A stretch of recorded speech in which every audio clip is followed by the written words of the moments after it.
Hi, everyone. Welcome back to the second session this morning. So now we will have a panel, and that will be a panel on successful pathways to academia.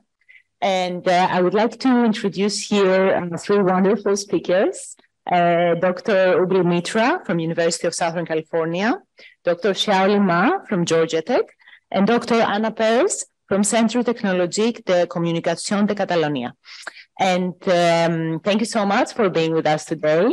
Maybe we can start for some brief introductions, and maybe you can let us know a few things about yourselves, about your positions, and then a few things about yourselves.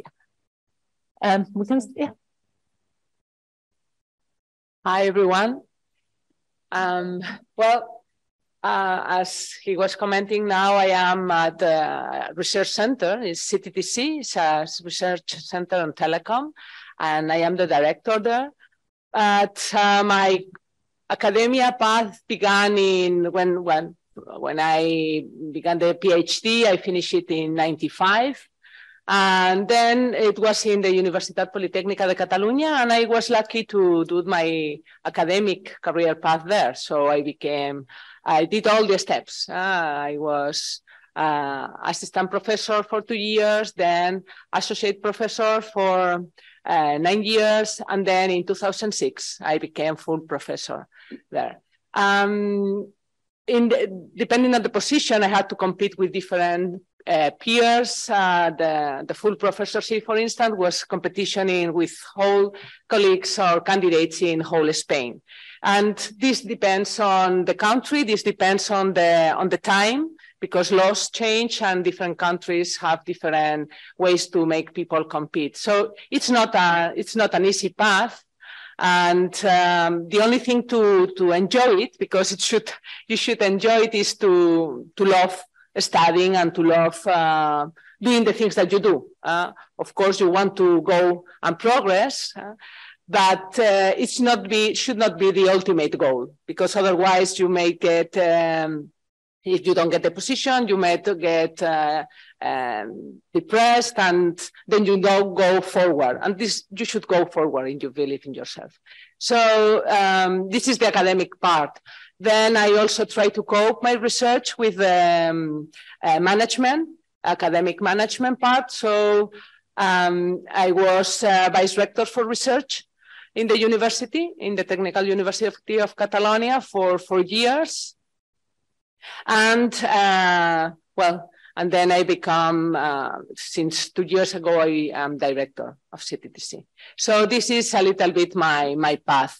One thing that I think it's important, it has helped me to have a good view of research and also management of research, which I like, and academic people, is to get involved in IEEE. So, or any research, signal processing, this is my field, association. So in parallel with this path, I also serve for EURASIP, which is the European Society for Signal Processing, for almost 10 years, and then 7 years for IEEE in different various positions. But this helps to meet each other, because networking is really important, and meet your peers. So this is part of the enjoyment of the whole path, so that it's a mixture of things. So this is my personal path. Let's give the word to. Thank you. So good morning, everyone. My name is Xiaoli Ma. I'm from Georgia Tech, from United States. And I think my path is pretty simple. And I undergraduated from Tsinghua University, and then I went to University of Virginia. So I was major in control at that time. And then I went to University of Minnesota. So my advisor is right there. So he scared me. So, and then after Minnesota, I joined the Auburn University as an assistant professor. And after 2 years, I moved to Georgia Tech as an assistant professor. And so now I'm a full professor. And also last year, it was my honor. I become a board of governor for IEEE Signal Processing Society. And so I will keep my introduction short because I think we have a full schedule later, and that's more interesting. And so I will save the time for the discussion later. So if you have any question later, you can ask me. Okay. Okay. Hi, I'm Urvashi Mitra. I'm a professor at the University at Southern California. I'm not sure what to share you about my path because it's actually been very nonlinear. And so perhaps what I should say is that you never know how it's going to turn out. Sometimes all you need is one good choice, not many so-so choices. And yeah, the fact that I am where I am has surprised myself and probably a lot of people who've known me over the years. My father is a well-known professor emeritus of signal processing. And that was both a silver lining, but also a little bit of a curse because everybody knows who he is. And if you don't, please come talk to me because you'll be the only person who doesn't. But I didn't think I was going to do the PhD. I got a master's, I worked, and then I did do the PhD. I applied to grad school many times. My choices were sometimes big, sometimes small. I had a two-body problem that I had to try to manage. Were we going to be together or were we not? We were apart for a couple of years. He followed me. Actually, he's followed me multiple times. My current institution, I've actually applied, let's say more than once, to be a faculty member. And now they have seen it fit to make me a chaired professor. So, you know, I'm just saying, in the end, you never know how it's going to work. And I think you should always be open to opportunities and possibilities. And I'm sorry, I lost my voice a week ago, just as my talks were starting to happen. So I hope you can understand me. But it's so nice to see all of you here. Thank you, everyone, for the introductions. So I think we can start with one question in the panel, with the first question. Like, why did you choose academia? And what was it that really made you follow academia? Was it just random? Did you always want that? And at the end of the day, why are you still in academia? Maybe, yeah. Who wants to start? Well, I like studying a lot. So I had the opportunity after finishing my studies to have a grant to do the PhD, and then it followed naturally. I had been quite lucky, I must say. But one of the determining things is that I am more of the kind of studying, researching than, I don't know, that going into industry and then, so I'm, in my case, if I don't study, I am always think I am missing something. I must learn something theoretical, always. Otherwise, I think that I am incomplete. And well, I think that this helped me to make the choice, okay? Another thing is that I love traveling. And well, one of the things in academia, and I realized that with COVID, is that it's an important part of my job. I was not aware. I was just traveling because this conference, because this meeting, and well, I did it, right? And I enjoy it. But then when not having it, I was just, I realized that it was not so fun, my job. So this is an important component. And I always tell to my PhD students, it's not only about research, publishing, it's also about meeting others and enjoying this traveling thing. Otherwise, there are always cases for everyone, but it is an important component. So that was why my case. Okay, for me, first, I like research. And honestly, for teaching, I think I'm a good teacher, but I enjoy research more than teaching. But then, so I remember when I was about to graduate from PhD, I was debating whether I should go to some lab or I should go academia. Then see my advisor looking at me. So I remember he told me, okay, go to industry is like a one way. If you go to industry, then it's hard to come back to academia. But if you go to academia later, you feel, okay, I don't enjoy it, I really struggle, you can still go to industry. So that's why I think that's one of the reasons. And so, and also I graduated from 2003. At that time, honestly, I got offers from industry, and I also got offers from academia, and the salaries were comparable. And so I thought, okay, then I will give it a try. So later I feel, it's pretty good. So I told my students, once you are sitting on this table is symmetric, but if you are sitting on the other side, you have different feeling.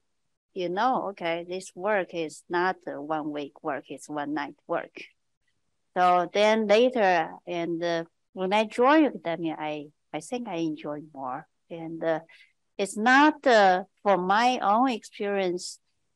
I think you guys should not be scared by those people say, yeah, working on tenure, so struggling. And I think it's once you enjoy it, you are into it, it's pretty pleasant journey there. Thank you. So I spent a lot of my life rebelling against my heritage, if you will. And so after my master's degree, I rebelled and I got a job in industry. And after 6 months, I realized all of the people who were working on the really cool projects had either been at the company for 20 years or had PhDs. And I wanted to work on a cool project. And so I decided that I had to go back to school. And then the reason why I wanted to become a professor, Anna mentions the travel, but again, I grew up with this. And I wanted to be a professor because I wanted to be able to go on sabbatical. I had been able to experience life in India, Japan, Germany, and Australia before I graduated from high school. And these were just amazing, rich experiences, especially going to school in different places, meeting different children my age, getting introduced to different kinds of literature because, you would read what was local. And so I'm embarrassed to say that's why I wanted to become a professor. But the reason why I'm still a professor is, at least for me, it's the best job in the world.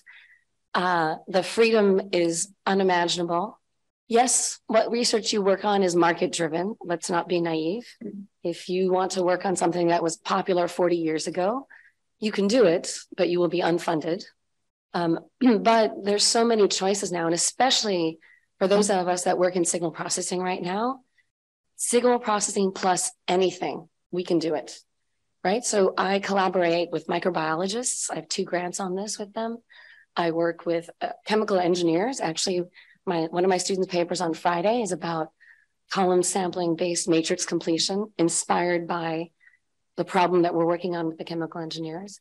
And I would not be able to do that in industry. I would not be able to have so many different applications and interact with so many smart people. And the truth of the matter is, you age, but your students never do. So you can always pretend that you are young, right? Because you're always working with these amazingly vibrant researchers. So I don't know. Like I said, it's the best job in the world, but you do it all the time. I work weekends, I work nights. I think about research problems when I'm exercising. It never fully leaves you. And again, cloud and silver lining same time. I want to second Ruthie there. So there's a good point that I enjoy working in academia. One of the reasons is I working in the Signal Processing Society. This is really amazing society. And there are so many signal processing plus everything, right? So that's why you can always find whatever you're good at or whatever you enjoy or whatever you're curious. And it's whole day work. So it's part of your hobby. If it's not, if you just want to separate job from the rest of the things that you do, it's difficult because then you are losing some of the things that this academia path is giving to you, which is, it's hobby. It's imbricated in everything you do with your friends, with many, many other things, right? You must be on all the time. But this is part of the nice thing. Yep. It's not a stress. It's not, if you have to do that in industry, that would be a stressful job. But that's not the case in academia. You make your own path. The freedom that she was saying, this is important. I wanted actually to follow up on this because all three of you mentioned that, you know, it's part of your actual lives, right? So you work nights, you work weekends. And there is, at least with many students that sometimes we discuss with, they're just so afraid of pursuing academia just because of that, because they think that with an industry job, they will have the 9-to-5 job, and then they will just have their life and their weekends. So I wanted to see if you have something to say to the students and how you actually view that, because there is a reason why you're all here. Well, she said, you going to industry is not possible. It's very difficult to going back to academia. Well, in some countries, Germany, for instance, is part of their path. Okay, so that's more feasible. But in general, you are trapped somehow, maybe because you earn more money and then you cannot come back, even though I know people that would like to come back, because industry, although things seems more in order, so more time for me, time for my job, at some point it's really tiring. It's more tiring than academy. So I tell my students, just try.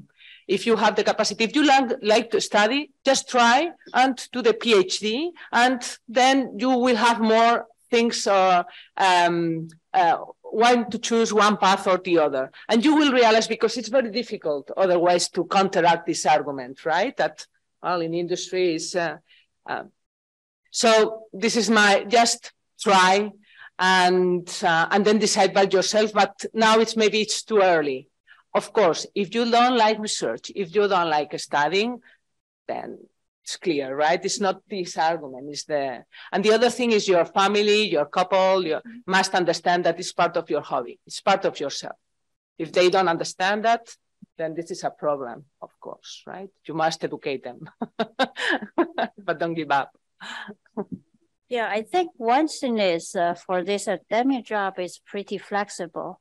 And like Anna said, yeah, you work 24, it sounds like a 24/7, but you don't have to sit in your cubicle for 8 hours. So you can take a piece of paper and you can even have your phone. And for example, whenever I take my kids for some activities, I always take my laptop or pad. And so you can always take out and do something, right? So that's why we say this can be a hobby instead of, you don't treat it like a harsh job there. Yeah, that's the point. I think everybody's different. Shally already mentioned this, but flexibility is really key, right? I can go make breakfast and hang out with kindergartners, at 8 a.m. if I need to. Yep. I can do things on the weekends. I usually don't do things in the evenings unless it's with my family. So there's a lot of flexibility in the job.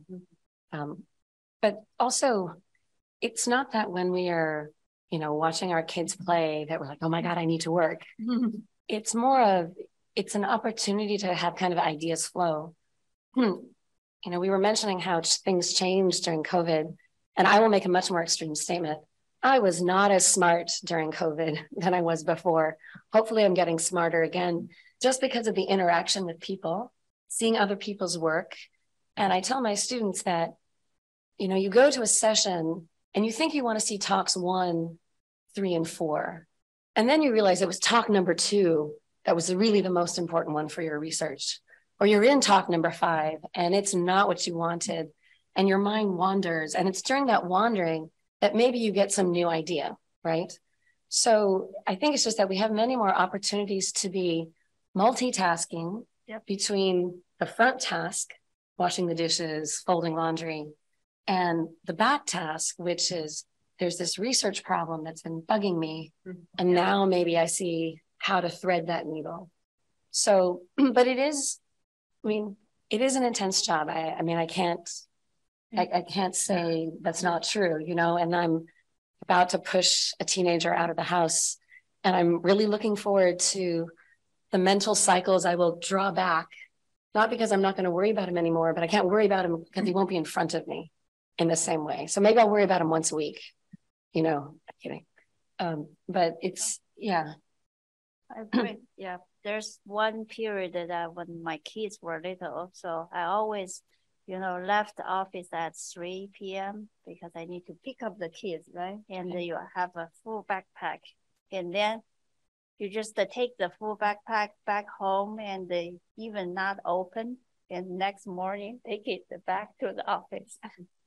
Yeah. But still, you can think, yeah, that's a special period, right? Yes. I think this is not very different from other jobs when you have the kids. So, yeah.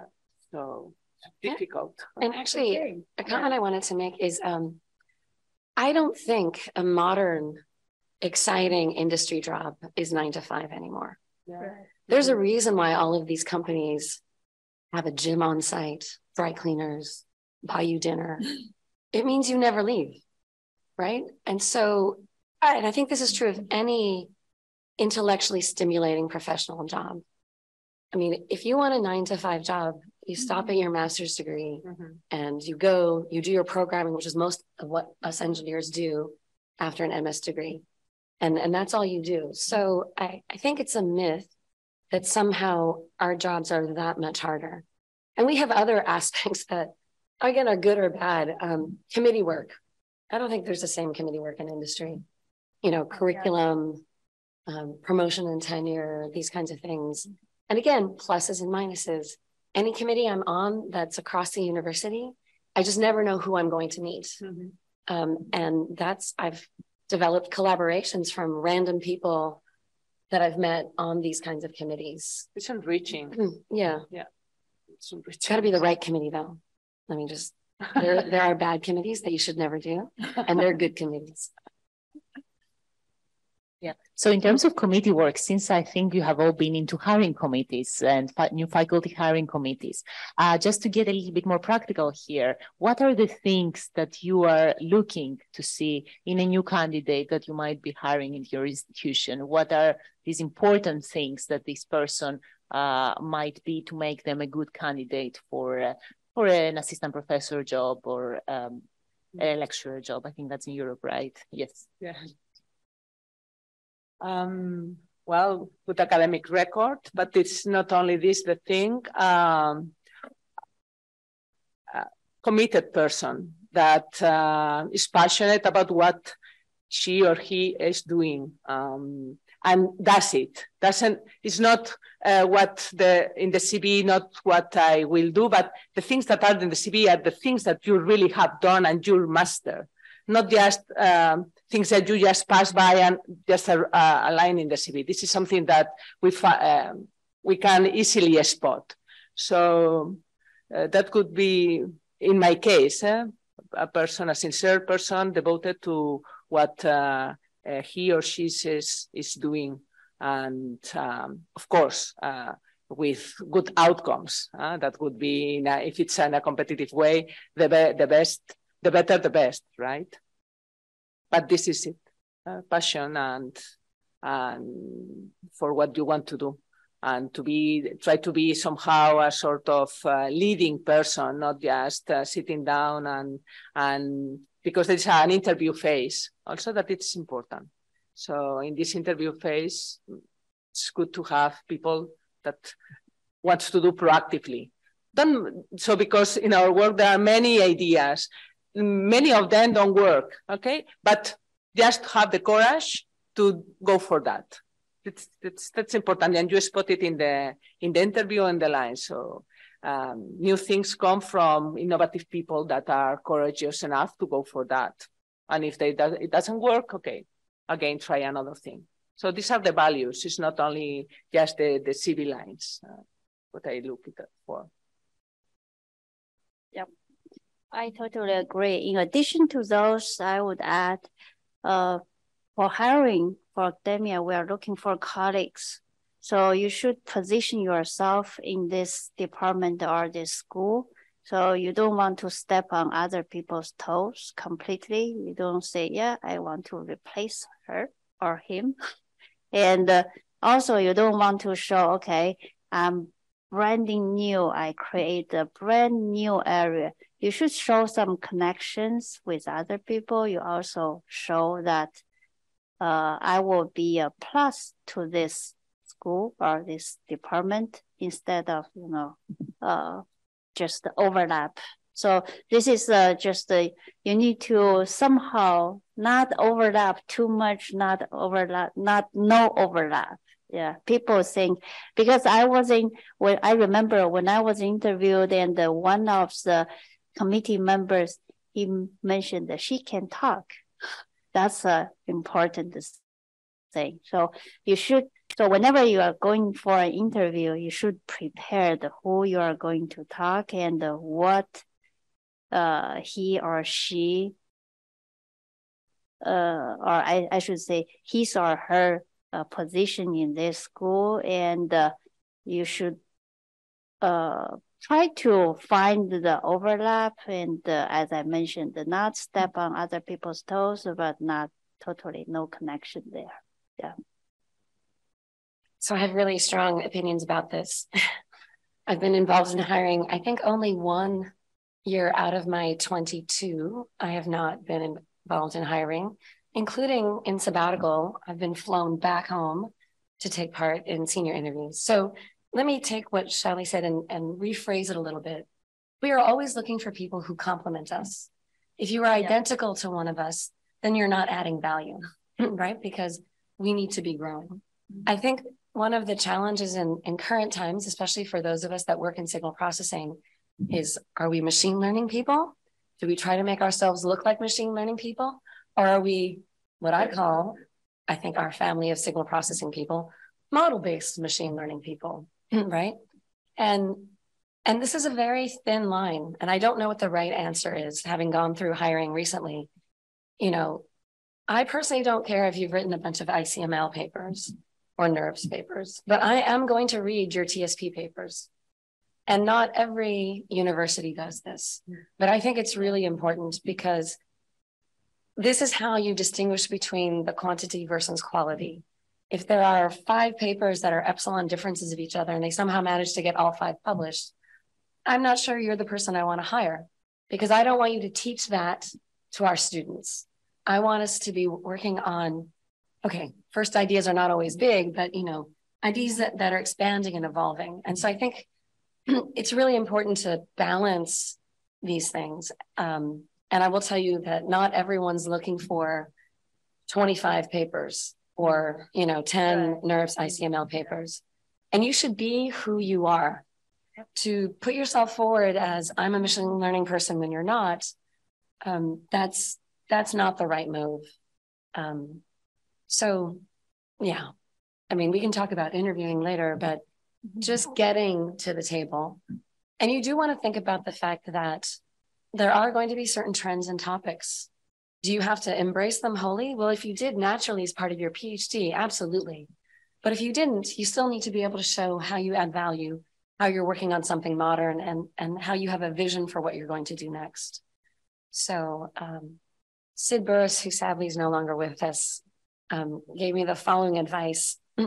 I'm not good at following advice, but I think it's worth thinking about.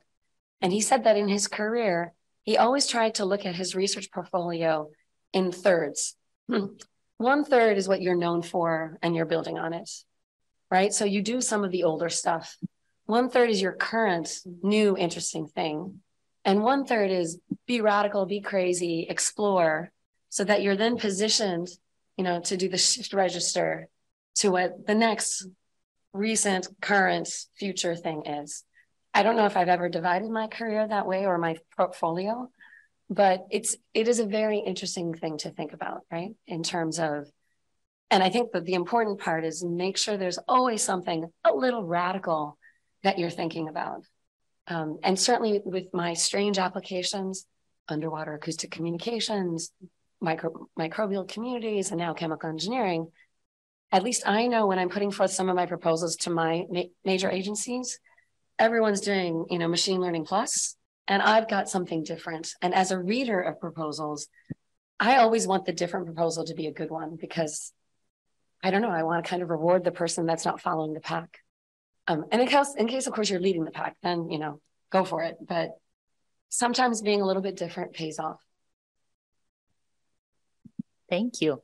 And talking about interview practices and interviewing, I was wondering, do you have, first of all, maybe you can tell us how interviewing works at your institution, and then also what would be some advice that you could give to everyone on how to do a successful interview, how to successfully prepare their interview presentation, and then how can they actually stand out during that time?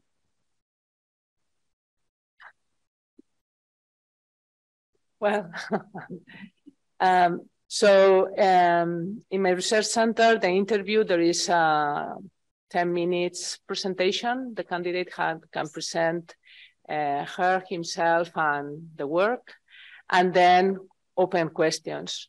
It's good to know which is the institution or which is the department that you are applying for, because you must cast your interview in the context. This is important.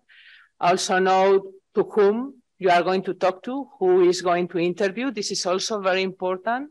And then prepare yourself in the things that you are strong. Be aware of your weaknesses and be able to defend themselves in the case they are spotted and you are asked about them, right? So that could be my thing. Be as calm as possible, because no one knows more than yourself from yourself than yourself. So no one is going. So be sincere, okay, and go ahead. I couldn't say much. Okay. I think for interview, first, I would suggest everybody, not only your phone these days, take a notepad. So always take a notepad and always prepare. So who you are going to see and what are the questions. Just keep in mind that not everyone will ask you technical questions. So sometimes they may have to, or you have to break the ice to talk to someone, okay, about the basketball for this university. Or so first, the night before your interview day, and not only preparing your presentation, you also need to read the newspaper, the local newspaper there. And that's my suggestion. And I remember when I was interviewed, when you get to the hotel and next day will be your interview day, just walk around the campus and look around the library and those things, and just prepare some. And sometimes some faculty members, especially some old ones, they want to talk to you about movies during lunch or during dinner, right? Am I right, Aubrey?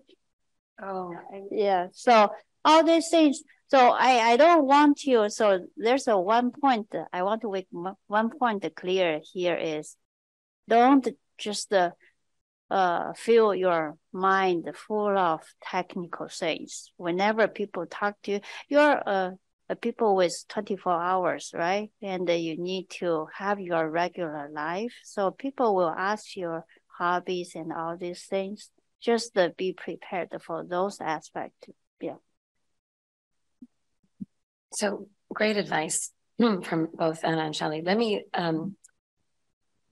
again put a different spin on some of the things that have been said, or just say them in a different way. Things are different now, but typically when we hire you, we're hiring you for life. We hope you're going to have a 40, maybe 50-year career with us. Yeah. And so the fact that you are a complete person beyond your research is important. And this is the code word we use, collegiality. We are looking for colleagues. We are looking for people that we can be with for 40, 50 years, people who will be good citizens in the running of a department, because it takes many things to make a department work well. So I think this advice about the local paper is excellent. I've never done that, but I think it's a great idea. We are all very different. We all have different personalities, and it's really important that you not be you. But I think we all know there are parts of us that are sometimes good to keep a little on the quiet side, and other things that maybe we can enhance. And so I'm not saying that you should do this, but I definitely dressed a little more conservatively than I normally would in an interview, because engineers, we tend to be a conservative lot. It changes as time goes on, but that's definitely true. Try to stray away from complicated topics, but be aware that you could be asked some bizarre questions. I've been asked when I was a youngster, not now, why my hair was so black. Over dinner, an older, potential colleague said, women aren't that great engineers, but you seem okay, and you've got to be able to keep a straight face. I've had people even have much more inappropriate conversations about my colleagues at different places. And you just have to take it all in and come up with your witty response. I don't know anything about that. It's never been important to me. It's never been relevant. Especially in the United States, there are a lot of questions that are completely illegal, and that we have to retrain some of our colleagues about this. But you need to be aware that, again, if I'm looking at collegiality in this long-term thing, during your seminar, again, I guess I'm into formulas. My advisor gave me the 1/3, 1/3 rule, different 1/3, 1/3 rule. But it's true, you're presenting to a mixed faculty. They want to hire someone who's different from who they are, which means that there are people in the room who are completely different from you, people in devices, computer engineering, et cetera. And so making sure part of your talk and explaining why your research is meaningful and impactful, that should be understood by anybody. And so I've always tried to run these things. My husband's a physicist, but even by my children, like, do you get the big picture of what I'm trying to say here? And if they say no, I need to work on it. Then, there's the core presentation of what you've done, but it's also important to have just a little bit that maybe nobody in the room understands. A little bit of what we call the blow them away part. I want to feel that you know something that I don't know, that there's some deep idea that I know I'm not capable of doing. And this may be a little bit risky if you overdo it, but you should somehow leave, your audience thinking, this work is cool. I get why it's important. And when they come, they're going to do great things. And so a little bit of the blowing away, I think, is a little bit important. And I will tell you, for people who are theoretical, I will often say, I understand why you didn't go over the proof of this in your talk, but would you mind doing this in my office with me so I understand? Or maybe you have a conference presentation where you went through the details in greater depth. Because again, I want to see what tools do you have that I don't know that maybe I can learn from you. So, but yes, be prepared. Oh, and most important, be comfortable. There are a lot of women in the room. I've had female candidates, and you're looking at their heels, and I'm an older person, so I don't wear heels like that anymore. Like, oh my God. And sure enough, this one candidate the next day, still interview, she's in sneakers because those were shoes that she could not be in for 18 hours.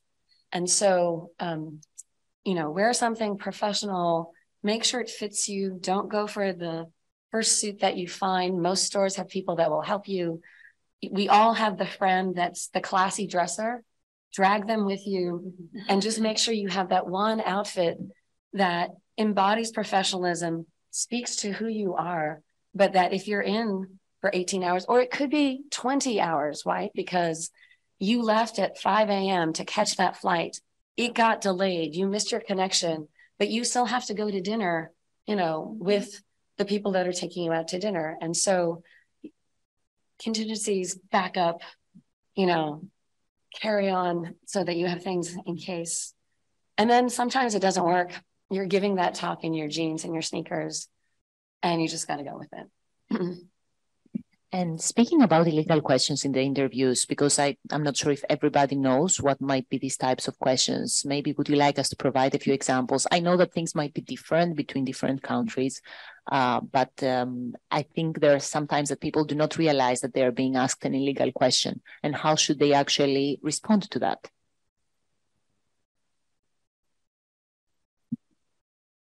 It depends. I don't know.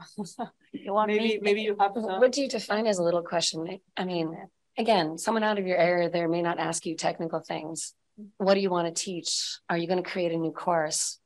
What kind of equipment or lab facilities do you need? And now we have folks we're interviewing a lot of people where it's just unclear actually what, are you a theorist? Do you need a piece of paper and a pencil and you're fine? Do you need a GPU cluster? And you do want to run through these things, and advisors or some other friend who's gone through it recently, these are folks to ask, what agencies are you going to submit proposals to? Why those agencies? Yeah,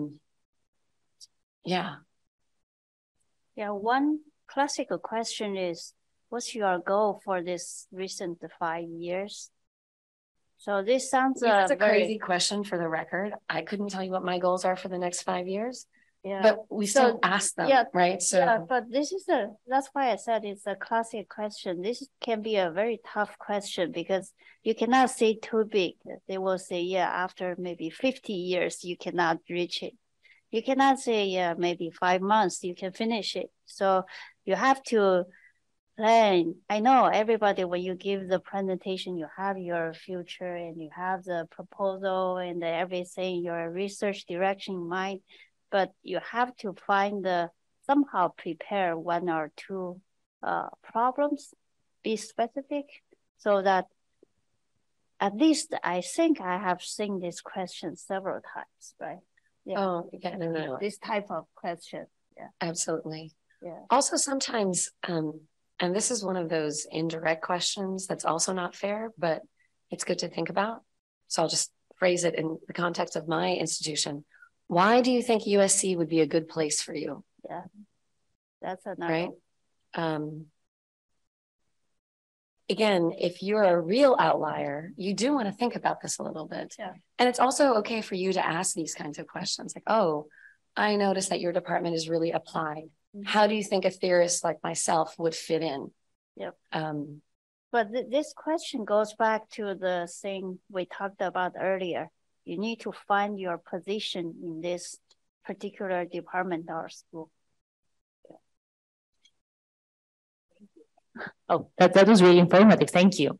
So let's say now that you have interviewed and the department head calls you and tells you that we would like to talk and an offer is very close. So I think as a young, fresh PhD student, you have no idea how to negotiate, right? You have no idea how to basically make that offer in a way that really will help you professionally for the next 5 to 6 years. Do you have any advice on that? Okay, so I'm a person who seeks a lot of advice. If you have a friend already there, you ask them about how things work. There are many different things going on right now. Each institution has different ways of handling offers. Sometimes you have 2 weeks to decide. Mm-hmm. Sometimes it's open-ended. And all of these need to be treated. The main thing is you never say yes to anything right away. Never, right? You want to be able to take that offer and share it with somebody who knows what's going on. And I will tell you, at least at my institution, you can take your offer letter and meet with my department chair, and it happens to be a man right now, and he'll walk you through what he thinks is reasonable or unreasonable. Now, of course, again, I'm speaking very US-centric. A small state school that's under-resourced is not going to be able to make the same offer as a large, well-resourced school, that's in the top 5. And so we have to take those things into consideration. Also, for salary, you need to take cost of living into consideration. So again, my Ohio State salary versus my USC salary, they had to be different because cost of living was so different. Also remember that money is not everything. Space, teaching. Many institutions say you're the new person. You get to teach the worst undergrad class that none of us want to teach. you know, that's not what you want to do. You want to maybe have to not teach your first term so you can develop proposals. You maybe want to teach a special topics class in your research area, or the core graduate course that's going to introduce you to new potential students. So I'm just saying that there are many things that are not necessarily salary that are quite important. Funding to travel, you know, at the beginning when you don't have any research grants, you still need to go to conferences, you still need to be seen. Research assistant support, summer support. Again, these are all money, but not necessarily your salary. Having said that, your salary is the starting point of how you're going to go up, right? And so it's both, you know, abscissa and ordinate, if you will, right? And so all of these things matter. And so you do want to get the best thing. And what I tell everybody, you can ask for many things and they might say no, they might say yes. But if you don't ask for anything, they're definitely not going to offer you like, hey, I gave you this offer. Let me now give you twice as much. That's never going to happen, right? Unless you ask for it. And I hate to say it, but if you have multiple offers, you can negotiate and kind of pick the best of the different ones and see if you can try to get that. It's not always going to be true. But in the end, I encourage you to pick the place that you think is going to be the best for you, best for your growth, best for your research, not necessarily the place that has the highest ranking, not necessarily the place that is in the most exciting city, but you know, where you think you can really grow, where you see yourself, can you see yourself in 30 years? You may not stay there for 30 years, but if you can see yourself in 30 years, then it's probably a good match for you. Yeah, I think just for your information in the US, if you're looking for a faculty job, you can, for all the public schools, you can check the faculty salary in library. But it's old. Yeah. And it doesn't give you the hidden information. Yeah, and I know this because I check out. You just get that idea. I check out UCLA faculty salaries all the time. Well, not all the time, but you know, there are times when you look. But you see, it's different. You see, you have two parts of the salary, right? You do, and so there's the part you see, and there's the part you don't see. So it's In Europe, it's not so. It's much more determined. So in the universities, so each country is separate thing, okay? Separate system, and in the university, it's so the position go with a salary if it's civil servant. So it's you can negotiate things when you are in and in the long term, and then you have projects, and so it's very different. There is another way to do the academic path is with research centers, which are not tied to any university. And then you have more flexibility to negotiate and to apply the things that Uli was commenting to you. But in universities is fixed. It's not a whole Europe that has a system that you can compete with and so forth, right? There is more determination in that. Thank you. I can keep asking questions, but I wonder, because we only have 10 minutes left to our panel, maybe we can get a few questions from the audience. So we're wondering if anybody has any questions, thoughts, ideas. Is anyone online? Do you know? Yeah, there are people online. So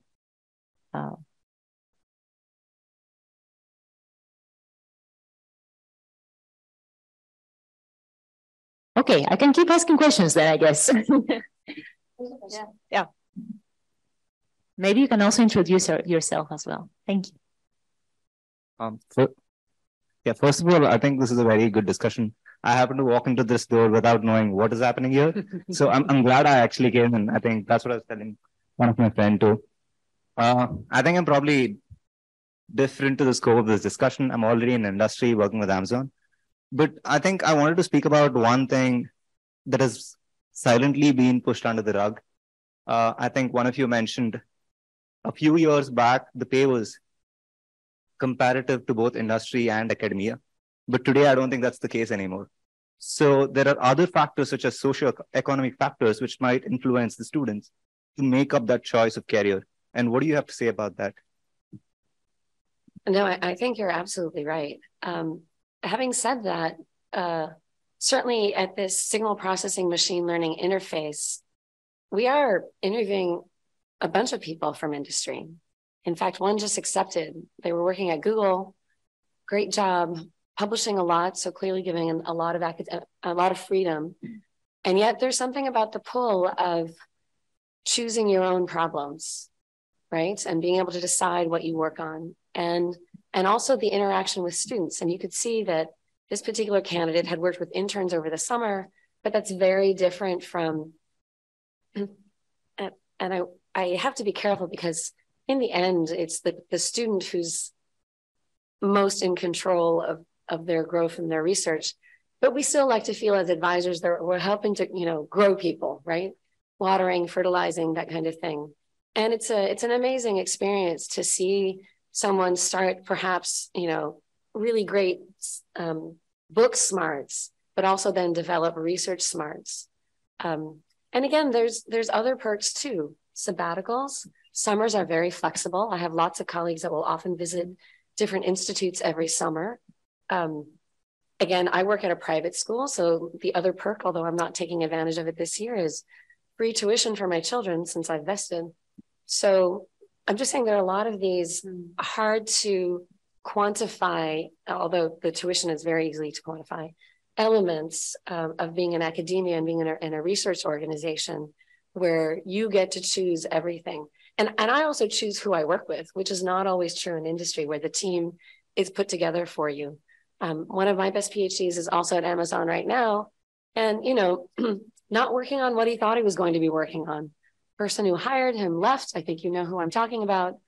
And things have changed and they're not under his control. And so again, the money is good, but it's not as if we as electrical engineering faculty are paupers, at least in the United States. I know in different parts of Europe, it's different, but I feel so grateful for how I'm compensated.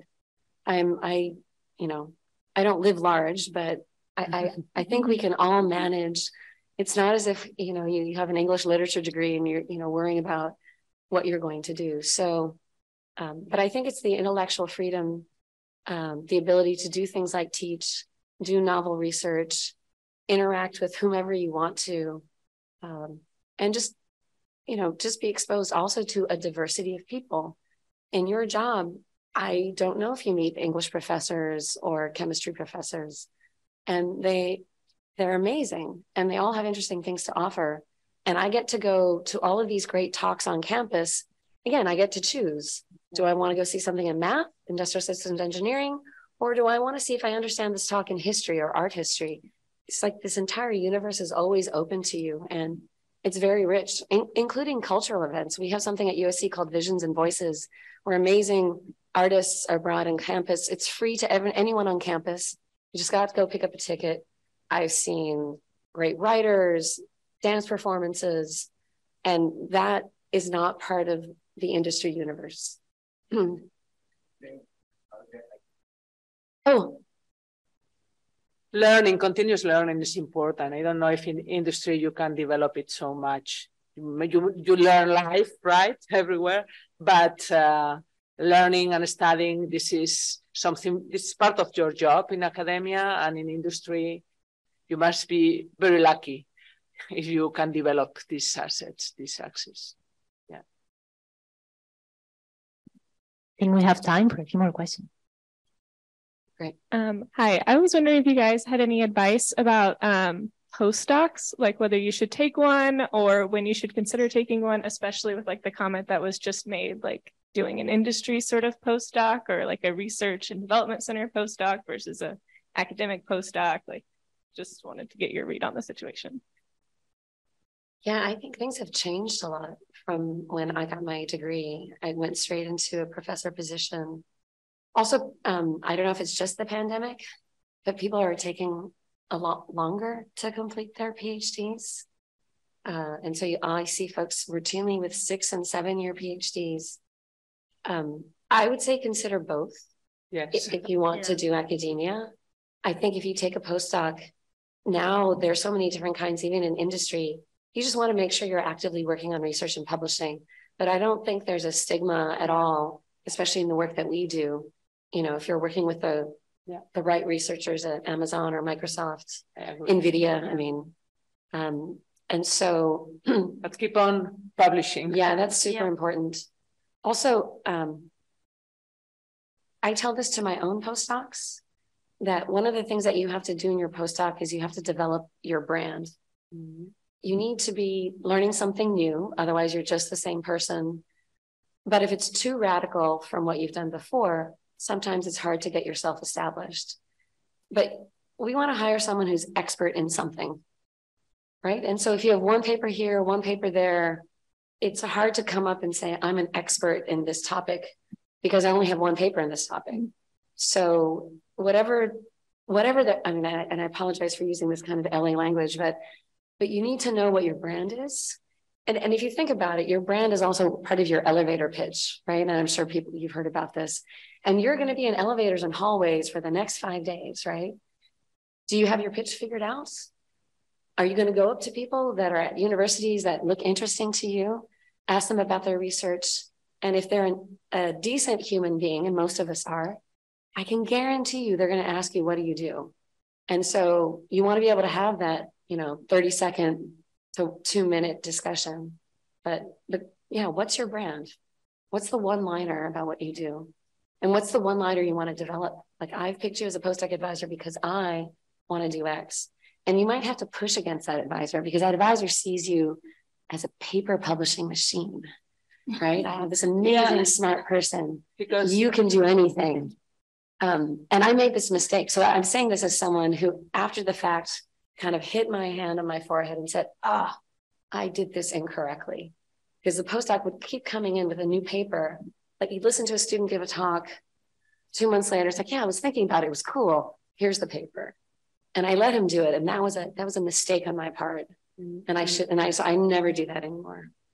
In Europe, there are, you can do quite a lot of postdocs in many institutions. So the grant system helps for that.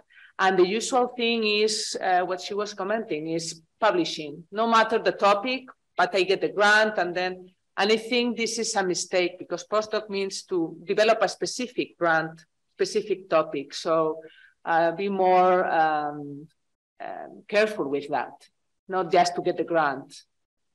Try to be more selective. And when you're in the place, just to try to focus on the topic that they told you. Because many times also, once you are hired, they ask you to do many things, different things. No. I was hired for this topic. This is important because at the end, it will help you for further jobs. And industry or academia, both of them, but keep on doing this research. I will have a last comment on this thing because I think these days we talked about this industry and the academia, the boundary is kind of blurred, more and more blurred.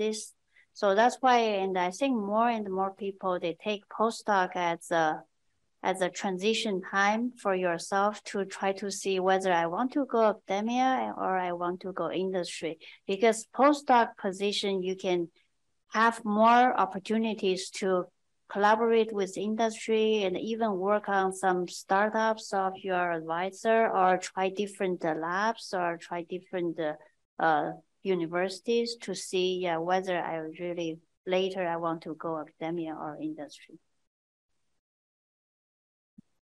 Thank you. Thank you so much for these great points. And all speakers will be around a little bit later to talk more to you if you have any questions. And I think we can wrap up the panel here.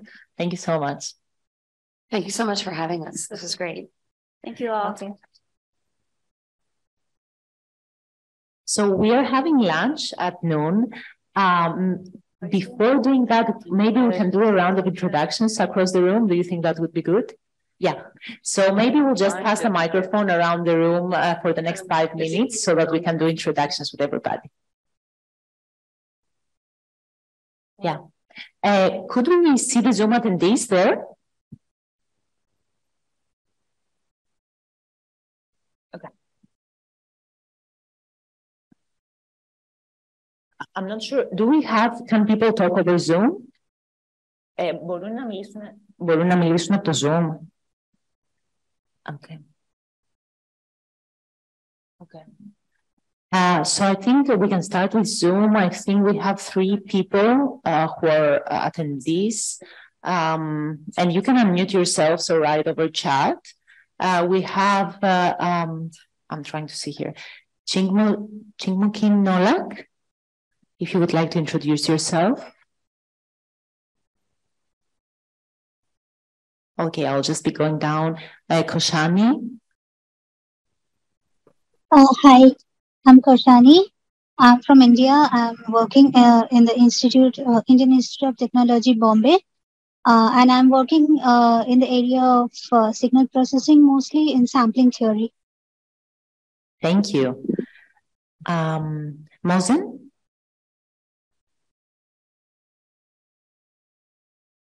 He sent a message.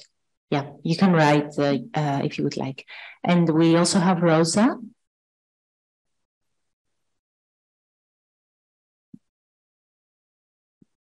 Okay, maybe we can take a round of introductions across the room with the microphones.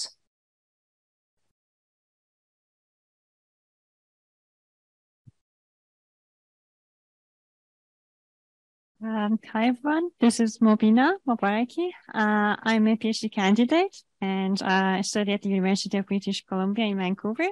And I'm doing my PhD in electrical and computer engineering, and I'm developing computer vision and data fusion model and a WeldLink robot in order to improve the quality of weld. Thank you.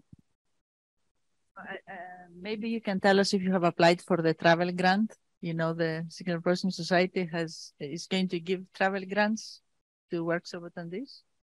So we want to give special attention to those who actually attended the workshop.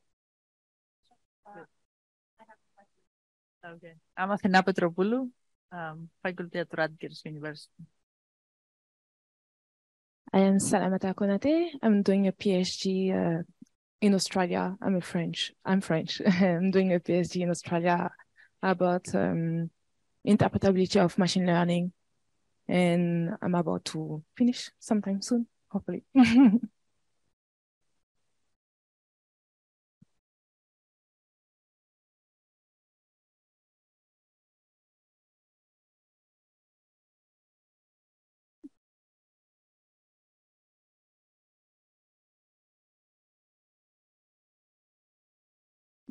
Okay, hi, my name is Maria Iluska.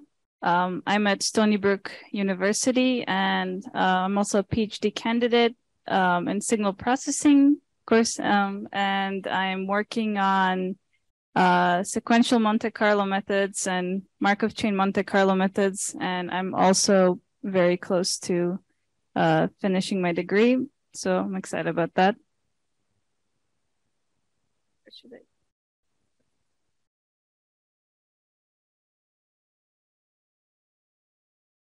Hello, my name is Winnie, and I'm coming from Taiwan. And my research interests are most in effective computing, signal processing, and more specifically in speech and physiological well-being, this kind of field. And I also applied the travel grant. Thank you. I think I was a PhD student, your advisor. Hi, this is Shreya, and thank you for all your informative talks. It was very beneficial for us. The student life, which is very confused, you know, choosing going for industry or academia. It's very confusing for us right now, and the talk was very informative. Thank you so much. And I'm doing my PhD from Taiwan, the same lab with her. And my core interests are in emotion detection, the speech language processing, and more of like affective computing. So we are working on that. Thank you for your talk. Hi, my name is Mark Lindsay. I'm a PhD candidate at Carnegie Mellon University. My advisor is Richard Stern, and we work on speech processing applications. Yeah, that's all. I have not applied for the grant.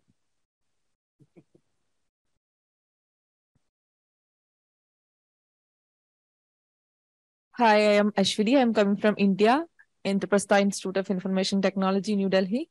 I'm working in multimodal behavior analysis for autism diagnosis in children. Speech is one of the behaviors that I'm looking into, and my work, which has been submitted here, is in this area. And I have applied for travel grant. Hi, everybody. I'm Yannis Zopoulos. I'm from Athens, and I'm a journalist. I'm working, I'm covering this event. Thank you.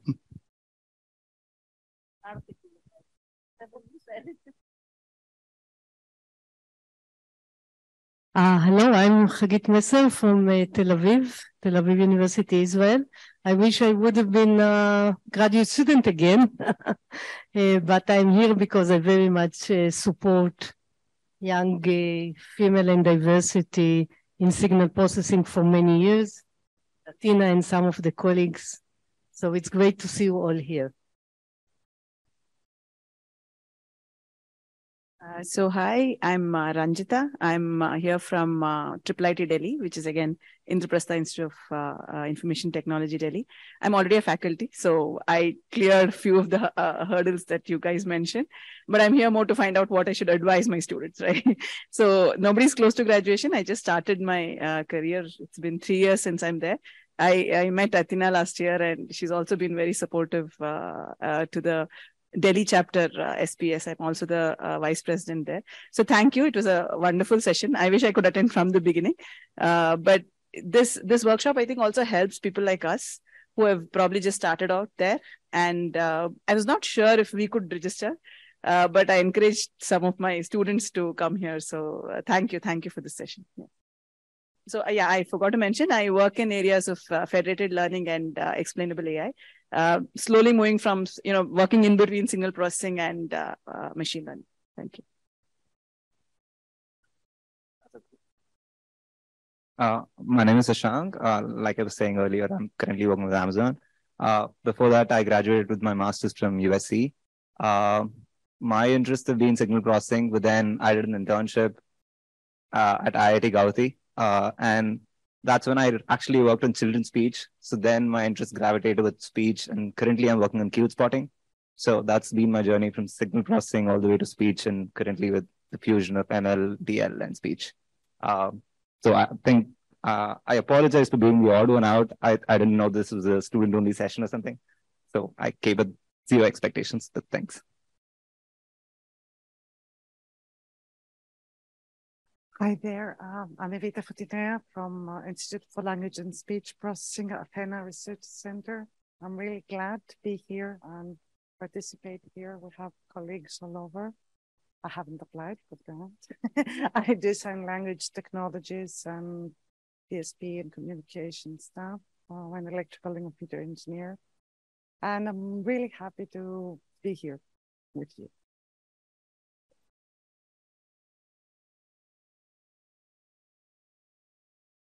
Hello, everyone. My name is Fabian. I'm a PhD student at EPFL in Switzerland. And I work on developing theory and algorithms for safe machine learning, in particular in the context of upcoming European Commission regulation in this space. And outside my work, I've also been volunteer with the Latinx in AI Coalition. I come from Colombia, and this organization is working towards highlighting and increasing visibility of researchers from Latin America. So you're welcome to check our website, latinxinai.org. And yeah, thank you for the panel. Hi, I'm Jessica Centers. I actually just graduated with my PhD a couple months ago from Duke University. And my dissertation research was in millimeter wave radar vibrometry signal, so signal processing to get vibrations from various objects. We in particular use it for an X to V or anything to vehicle communications solution that doesn't require bandwidth to be split between communications and radar.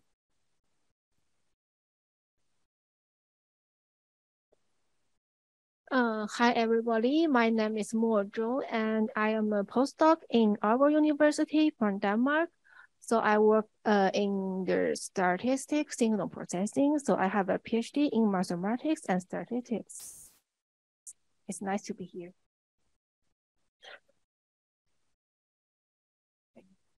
Hello, my name is Jian Wang from University of British Columbia, Vancouver, same as her.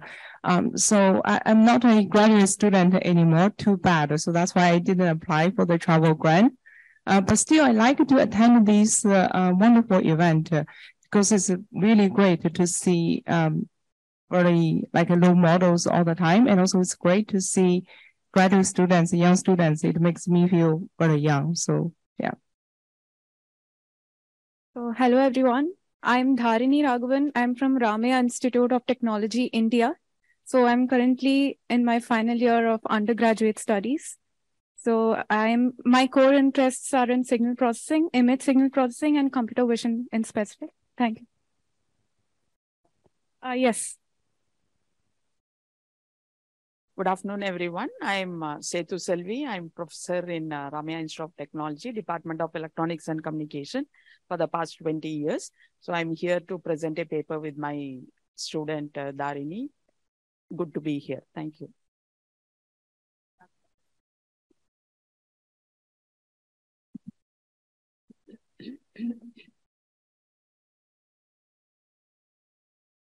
Hello, everyone. I'm Philippou Vasilia, Proposal Support Officer at Athena Research Center here in Greece. Hi, everyone. I'm Maria Flori. I'm a Research and Teaching Laboratory Associate at the School of Electrical and Computer Engineering of the National Technical University of Athens. And very glad to be here. Thank you, everyone. Thank you so much for the introductions, and we'll see you all at lunch in a few minutes. Thank you.